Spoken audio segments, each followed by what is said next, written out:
Halo, salam kenal. Di video ini kami akan menjelaskan beberapa komponen-komponen yang ada di komputer beserta fungsinya dan berikut adalah penjelasannya.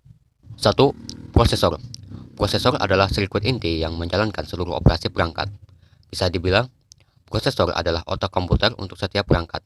Setiap komputer memiliki prosesor, baik itu dengan efisiensi kecil maupun kinerja besar. Dengan kata lain, fungsi prosesor adalah untuk memproses seluruh kegiatan yang dilakukan oleh komputer. 2. Motherboard. Motherboard adalah perangkat keras komputer yang berfungsi sebagai tempat memasang semua hardware yang ada pada komputer. Dengan kata lain, fungsi motherboard adalah mentransfer data ke semua komponen komputer, menyediakan tata letak terbaik untuk semua komponen yang ada di komputer, menghubungkan komponen seperti CPU, RAM, dan video card melalui hub komponen, menyebarkan daya untuk bagian komputer sesuai dengan kebutuhan setiap bagian. 3. RAM. RAM atau Random Access Memory adalah hardware yang terdapat pada perangkat untuk menyimpan data. RAM bekerja dengan mengolah setiap data dan perintah yang dimasukkan pengguna kemudian menyimpan data sementara.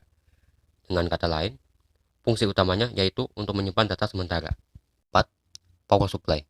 Power Supply merupakan sebuah perangkat keras yang berfungsi untuk menyuplai tegangan listrik langsung ke komponen dalam casing yang membutuhkan tegangan listrik. Misalnya, motherboard, hard disk, kipas, dan lainnya. Fungsi utamanya adalah sebagai sumber listrik komponen komputer tersebut. 5.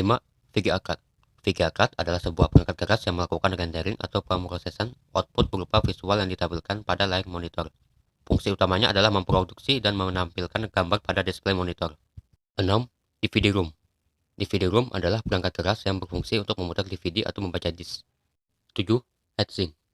Heatsink atau kipas pendingin adalah perangkat keras yang memiliki bentuk fisik seperti kipas yang terbuat dari tembaga dan aluminium. Fungsi utama dari heatsink sendiri sebenarnya sama dengan kipas pada umumnya, yaitu untuk memberikan suhu dingin pada prosesor, sehingga kinerja prosesor menjadi lebih stabil. 8. Hard disk.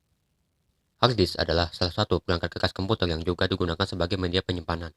Pada umumnya, hard disk memiliki ruang yang bertanggung jawab untuk menyimpan data secara permanen. Hard disk memungkinkan untuk menyimpan data secara permanen seperti program, dokumen, gambar, audio, dan video. Dengan kata lain, fungsi dari hard disk adalah sebagai media penyimpanan. 9. LAN card. LAN card sering disebut sebagai NIC, Network Interface Card, kartu Ethernet atau kartu jaringan. Perangkat ini digunakan untuk menghubungkan beberapa komputer ke jaringan, terutama di area LAN, misalnya jaringan komputer seperti gedung, rumah, dan kantor. LAN card biasanya dipasang pada slot PCI yang terdapat pada motherboard. Saat ini dengan kemajuan teknologi yang ada, LAN card terbagi menjadi dua jenis, yaitu LAN card kabel dan LAN card nirkabel atau wireless. 10. Sound card. Sound card merupakan salah satu komponen yang mengacu pada kebutuhan audio dan suara pada komputer. Misalnya, jika Anda mendengar suara dari komputer melalui headset atau speaker, suara yang Anda dengar diproses oleh sound card. Ada berbagai jenis sound card berdasarkan cara pemasangannya, yang dapat Anda ketahui, misalnya sound card on-board, sound card off-board, dan sound card eksternal. Dan itulah beberapa komponen-komponen yang ada pada komputer beserta fungsinya. Terima kasih telah menonton dan sekian, sampai jumpa.